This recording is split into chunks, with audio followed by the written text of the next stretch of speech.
Welcome to the Profit Answer Man, Sarah Webb. It's great to have you join us today. Great. Thanks for having me. Can you share a little bit about yourself and your business? Yeah, my name is Sarah Webb. I'm based in Fort Worth, Texas, but I run a remote fractional CFO practice. We primarily help licensed professionals such as attorneys and private medical practices with their day-to-day accounting as well as forecasting, budgeting, um, really just managing their whole practice from a financial aspect.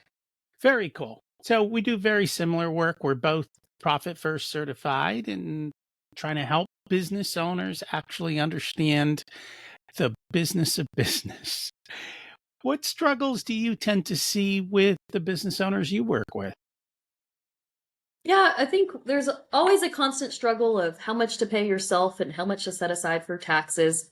It always seems like one bucket is overloaded, right? You're either paying yourself too much and maybe so then you don't have enough to pay your taxes or your estimated tax payments, or likewise you're overloading the tax bucket and you're just like barely scraping by, and so you're frustrated all the time. And so a lot of times we're helping clients. I say, we help you sleep at night. And it's, with Profit First, it can be a pretty simple formula based on what's customized for your business on what you need to have in each bucket. So we're kind of that financial whisperer of like the mentality of having enough, but also doing it in the right way so that you've got things when tax time comes and you have enough to live off of. And it's funny because in the book, across the board, Mike says 15% for everyone.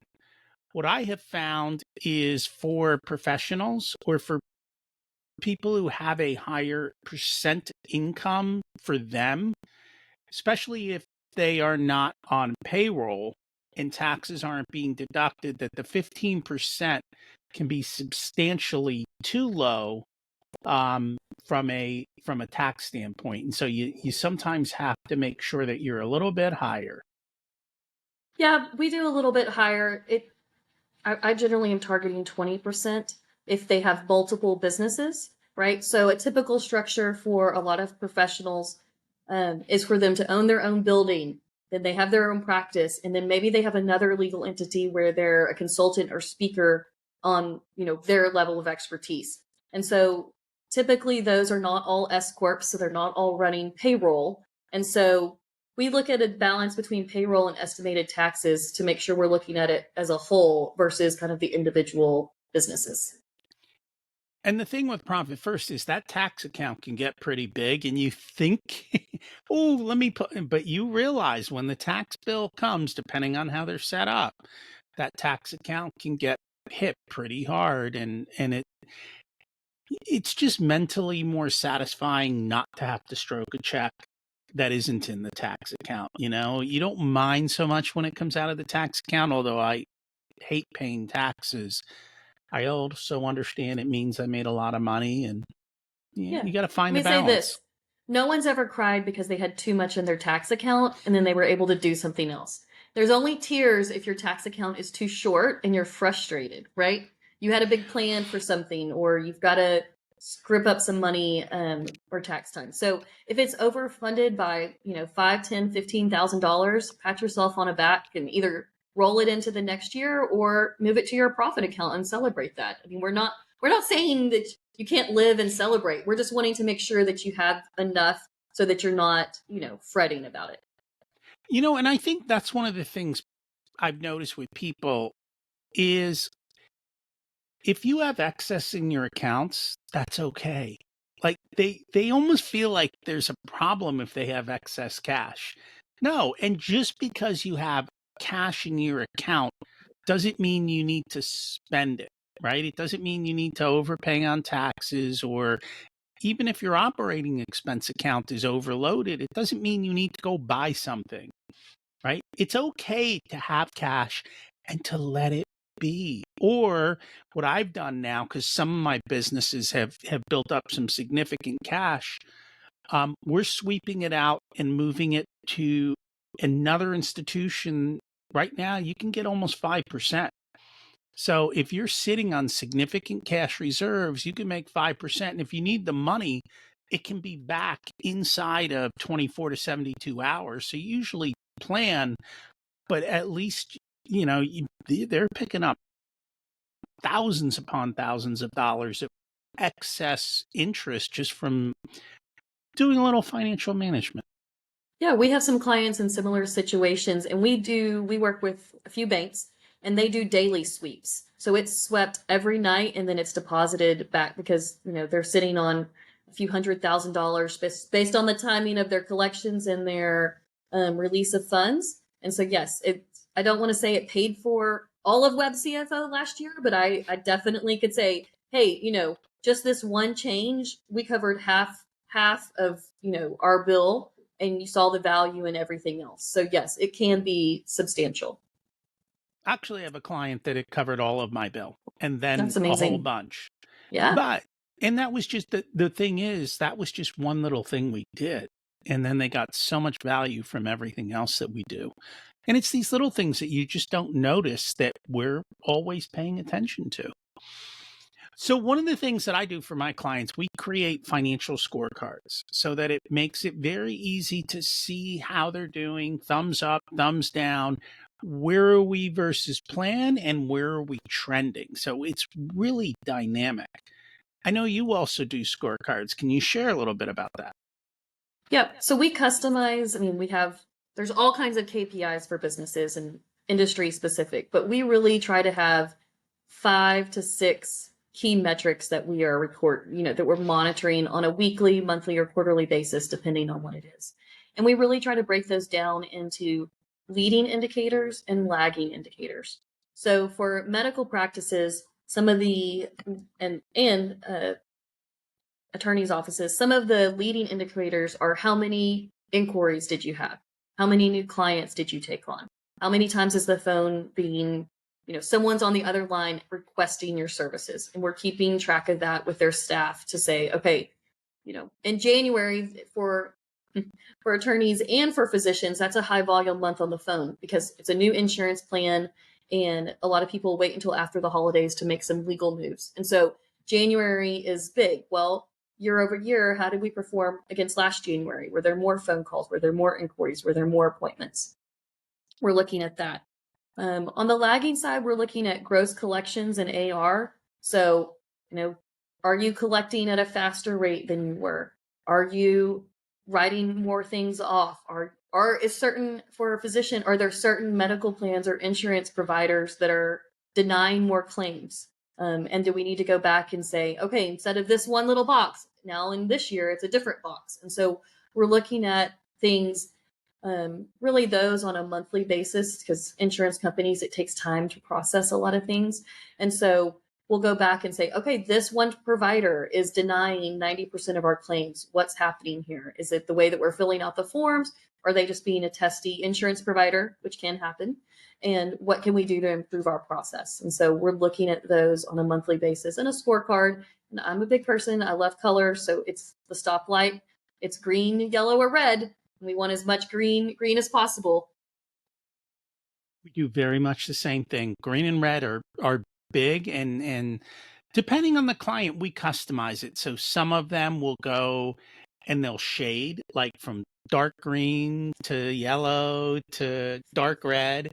And you know what happens? It becomes so easy for them to just look at it and go, oh, thumbs up, thumbs down, you know, or you start to see trends. So for some of our clients, we're actually looking at productivity of people. So, I Mhm. mean, even in a law firm, you could look at Yeah. billing versus expectations or how many patients did you see. And again, these are all the same principles. You just have to change what you're measuring to the business you are in, right? And doing that, and when you start to see certain people light up red, you immediately know you've got a performance issue. And if you see people light up green, you know, hey, that's somebody that we need to thank. Maybe we need to give a bonus. Maybe we need to recognize. Maybe we need to learn from them. Go, how come this person's always green and these people are always yellow, and being able to do a better job of that. Yeah, a common question I get in professional services is, can I hire another attorney? Can I hire another provider? And so a lot of times at the beginning, we'll say, okay, this is how you pay for this person. It needs to see this many clients or patients per day. What's their volume? It needs to have this many hours until they've paid for themselves. And there's definitely a learning curve when you're bringing someone on 3 to 6 months, depending on your specialty and what you're doing. And right, their years of experience. But yes, we are tracking labor efficiency. Are they paying for themselves, or how much they're contributing to the bottom line, so that we're also having a discussion of, oh my gosh, this person's green, green, green, but they're getting burnout, and we can actually now afford another person. And let's start that conversation, because professionals at this level, they're not just, you're not putting in a LinkedIn ad or on ZipRecruiter to find this next professional. It takes time, and so we're very conscious of that. And so for me, when I look at that, you can't always do this. Some businesses we can have um, subcontractors or somebody else to help. And actually, even in medical, you could probably bring in a subcontractor, or even legal, you could probably sub work out. I rather they get a little bit too busy and then bring the person on, versus, hey, we're starting to get busy, let's bring a person on, and then that person isn't able to be, they're red all the time, then you're mad at the person, but they're like, hey, you're not giving me work because you don't have enough work. And so there's that balance there of when it's kind of like a step. People think it's a curve. It's not. It's, that person joins, your labor cost skyrockets up. And if your sales aren't at least on the way to helping that person break even, then that's a problem. And then the second half of that is, if things drop, then what do you do? Now, are you going to let it's very probably hard to let a physician or attorney go. It's hard to let construction people go, and if you let people go, everyone else starts to freak out. So you got to create that nice balance. Yeah, and I think, we have the same struggles, challenges in accounting firms, right? Like, we need people to do work, and is the work there? I think with a lot of contractors and part-time and flexible work arrangements, it's easier now to shape and mold that fits the person, but it also fits the company. And so I think there's some ways, not creative, like illegal creative, but if someone only needs to work 25 hours, I probably would never have considered that in corporate America. But now I'm like, 25 to 30 hours, and it's a set schedule, and this person's dependable. I think the world has changed, and flexible work is a lot more open. And so that helps the employee, but it also helps the business as if you're in that growth phase. Correct. I mean, you could even look, depending on your situations, but there's some people who go, you know what, I only want to work. I'll work 4 months of the year and I'll go party for 8 months of the year. Maybe they're semi-retired. Maybe they're a mother who wants to work kind of during the school season and not off during the rest of the year. Or there's a million reasons of what's going on. And I think if you learn to be flexible, you'd be shocked at what you can probably find out there. The other thing we're doing is, rather than hiring another person necessarily, what can we do to take work off of their plate that isn't high value work? So, can we get stuff off their plate that we can send to another country, or that we can automate, or that we can do something else with, so they can spend more time doing the parts that they love and the parts that we need them to be productive on, and they're not wasting their time on stuff that is repetitive or not fun or just not valuable to pay that kind of wage to do that kind of work. Yeah, absolutely. We're always interested in machine learning and, I guess, artificial intelligence, in a way that takes away the mundane, or things that can be coded, if you will, versus I want my team to be thought leaders, and they're having a relationship with a client. So, we're not, I don't want their high value time to be spent on coding transactions. I want someone else or a machine to code the transactions, and we're looking for the anomalies, and we're the brain on top of it. We're keeping a human in the loop. But, we have the relationship with the client. We know when certain things can work. If we're having those meaningful conversations, that's where the value is. truly, and doing it well. I think too often we might rely on others or systems, and they don't always work perfectly. So you have to, again, Agreed. everything comes down to finding the right balance for your particular business, because what somebody else does may not work for the way you do things in your particular business. Absolutely. One of the things that I think business owners, you always hear these horror stories, but they don't always think it can happen to them, and that's fraud. And when it comes down to financial fraud, it's shocking how much money can disappear.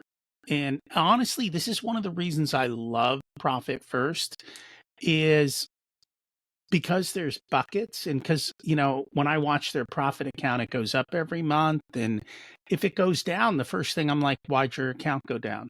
Did you pay taxes? How much did you pay in tax? So it kind of shows you the true position of cash. So it makes it a little bit harder, but I'd love to hear how you put, especially with, your accounts, they have a lot of money coming and going. Yeah.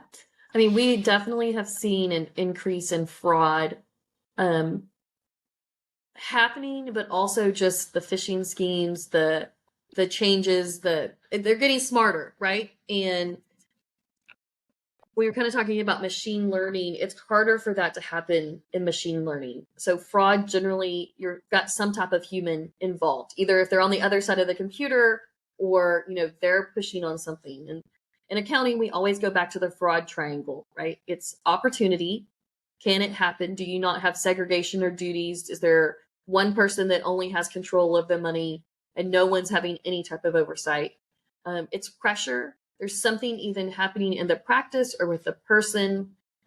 Potentially, maybe they have a spouse or a parent or someone going through some medical hardship, and like the immense pressure of that. And then a lot of times you have rationale, like, oh, the business owes this to me. I haven't gotten a raise in 5 years, or the owners are making so much money and they don't share it with anyone. What they're rationalizing something there. But what we've mostly seen is they're getting an email where someone is, hey, update our banking information. And they're going in, they're not picking up the phone. I think as people, we want a text message, we want an email, we do not want to talk to other people.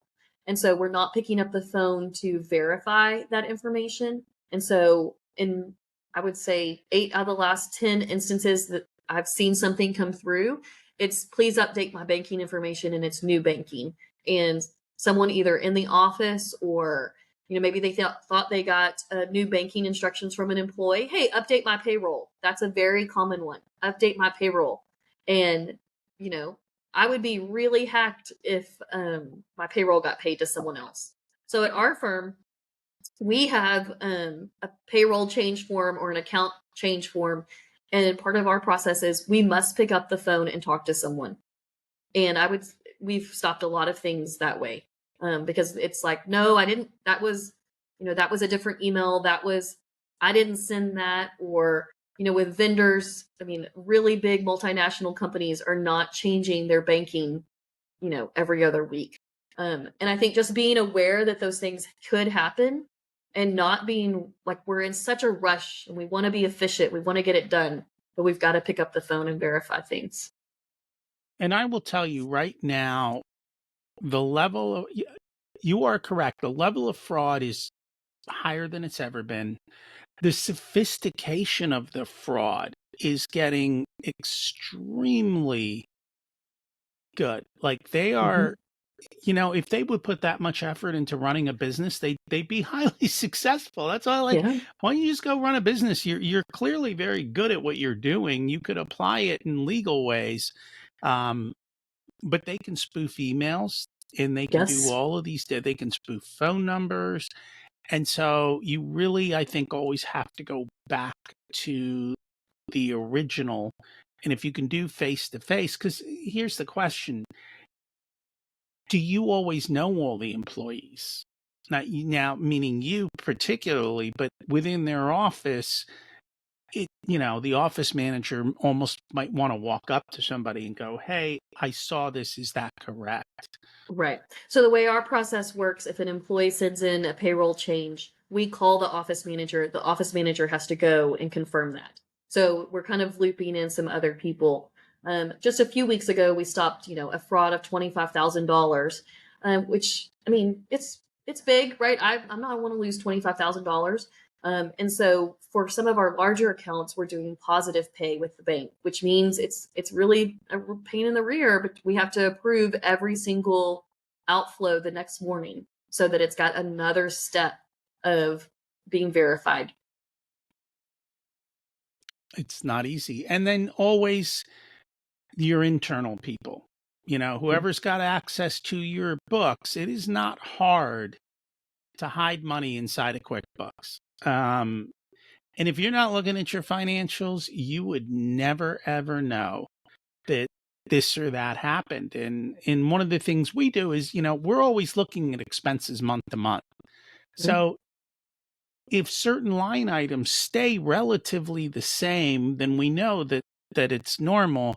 But if something starts going out of line, then you can always question it.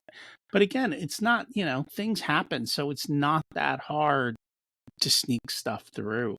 Depending on the size of the business, the bigger it is, the easier it is to do that. Yeah. And we like to have a step in between the person who does the bills and the person who releases the money, right? It's called segregation of duties. And at a small practice, medical practice, attorney's office, sometimes that's the same person. And so I'm not saying that that person is fraudulent, but you're setting up a situation where they have the opportunity, right? So if they're the ones who can write the checks, release the checks, and do that, the opportunity is there. They may be a great person, but as an owner, you have to have some type of oversight. And maybe after you establish a relationship, it's not looking at every single check, but you're looking at the order of checks. You're going through your reconciliation report. As an owner, I know you get lots of data and information, but what are you truly looking at when you're looking at a balance sheet income statement? Ask for the cash flow report or ask for the reconciliation report, just a few other things. And it doesn't have to be the same thing every month. Pick something different every month and learn something new. So what I've been told is one of the easiest ways to do it, and it's not that difficult, is literally bring up the bank statement. And you can go down a page of a bank statement in probably 30 seconds.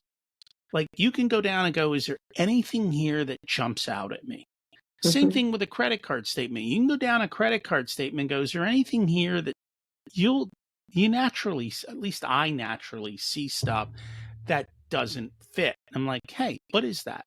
It drives my wife up the wall because I'm like, what is that expense? I don't remember. This is a weird name, and it turns out it's usually me buying something. But we always double check to see that because these Yeah. things happen. Well, and you can also, separate from fraud, sometimes you have subscriptions or things that you've signed up for that you've never turned off. And you're like, wait a second, I have 1,000 Audible credits. I'm probably not going to get through those. Let me pause this for a bit. There's always things like that. And a quick scan is where you can start with that. We find that all the time that there are subscriptions or they stop using, like they don't even know their employees stop using the software because they started using another one where that one added features, and so the person who was using it left. So we do software audits. Yep.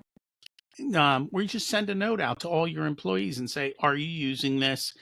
This is what it costs. Is it valuable? Should we keep it? Can we combine it? um, Looking at the recurring transactions, because like you said, that happens all the time where people forget, and it just, or especially when they're yearly transactions, um, you don't notice. You're like, oh, I was gonna cancel that, and then life happened and you never did. And I know Mike's got a big one, and I do it slightly different, but Mike will say, call up your credit card company and have them close the account and open a new one. That Yeah, doesn't always work. American Express thinks they're helping you by moving over allowing, your yeah. recurring transactions. Yeah.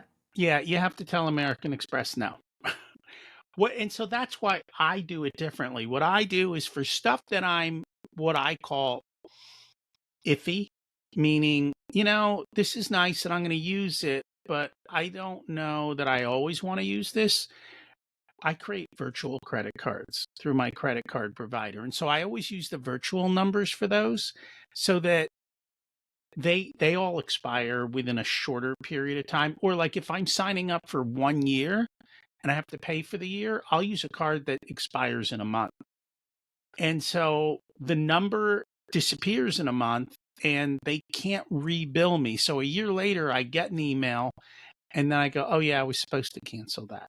There's Mm. all these little tricks that you can figure out, and there's ways to do it. But I'm always amazed at how much money leaks from a business over time. I don't know. Have you found certain themes of leaks or is it all over the board? It's definitely software an easy one. Recently we had telephone. Someone was supposed to $800 a month telephone, and it was supposed to transfer over to something new, and then someone was supposed to cancel, and no one canceled. Like, we're talking a year worth of $800 a month telephone services that no one was using. Um, Supplies sometimes, right? I mean, I'm a big subscribe and save for my personal life, but I probably don't need 1,000 sticky notes per month. Those types of things. And I think in the big scheme of things, it can be relatively small dollars, but it's more about the practice and the habit of always, looking for the opportunity, looking at what you're spending and being conscientious of every single dollar that's walking out the door versus, oh, we've always done it this way. I feel like sometimes subscriptions and subscribing, all that, well, we've always ordered from this paper towel manufacturer. I don't know what it is, but it doesn't. I think if you have the staff that has that mindset, set it and forget it, or we've always done it this way. I don't know. That's not the kind of staff I want. And we're not talking. I don't need people to track down 10 cents, but they need to be knowledgeable of it. And so here's the reality of it. A lot of business owners aren't financially savvy, and the people they hire aren't financially savvy in their own personal lives. So they're not going to bring financial savviness to your business. And the reality is, if they are not incentivized to save money, they're more often than not, they're incentivized to spend money through different ways. And so they're not thinking that way. They're just looking, how do I get my work done faster and you leave me alone? I do it by spending money. And so they spend money and they say, I need this tool and we need, this stuff. And it all does over time disappear. And some companies just jack up prices and they never tell you. So like the phone company might jack up your prices when your contract ends. If you don't know when your contracts end and you don't have reminders in your calendar to make the phone calls or get someone to make those phone calls, then that happens. I know I'm about to pay my insurance bill. It just went up a whole lot of money. I'm like, wait a second. This is continuing too much. Maybe it's time to shop around. But it's always tough to do that when it's too late almost. Like, you're up against the deadline, it becomes more difficult. So planning ahead is definitely much, much easier. And honestly, the business leaks it's just overwhelming at times. Yep, I agree. So if people would like to learn more about you, your services, how do they do that? Yep, we're at Webb, WEBBCFO.com. We would love to work with more professionals who want to make money. I mean, I feel like especially physicians, physicians get into business because they care about patients. And when their financial foundation is not secure, they're not serving their patients. And so we want to help them be profitable. We want them to have, the life that they always dreamed of being a physician or attorney. We want their employees to feel confident that the business is going to be here on a day to day, because when you have that financial foundation, you sleep better and you do better service for your patients and your clients. And so, that is really our driving mission of, they've sacrificed so much to go through law school or medical school or whatever that path looked like. And, they need to have the financial foundation so that they can do the work that they want to do. And for me, it's, hey, let's make decisions based on your values, not your bank account. And so being sure that you've got the bank account that allows you to do that. Yep, absolutely. Thank you so much for joining us today. Yes, thanks for having me. Thanks for checking out this unedited video of the Richer Soul podcast. You can find the full episode along with all the back episodes at richersoul.com. This podcast is brought to you by Profit Comes First, where we help business owners to have a more profitable and growing business so they can live the life of their dreams. Check that out as well wherever you listen to all this content.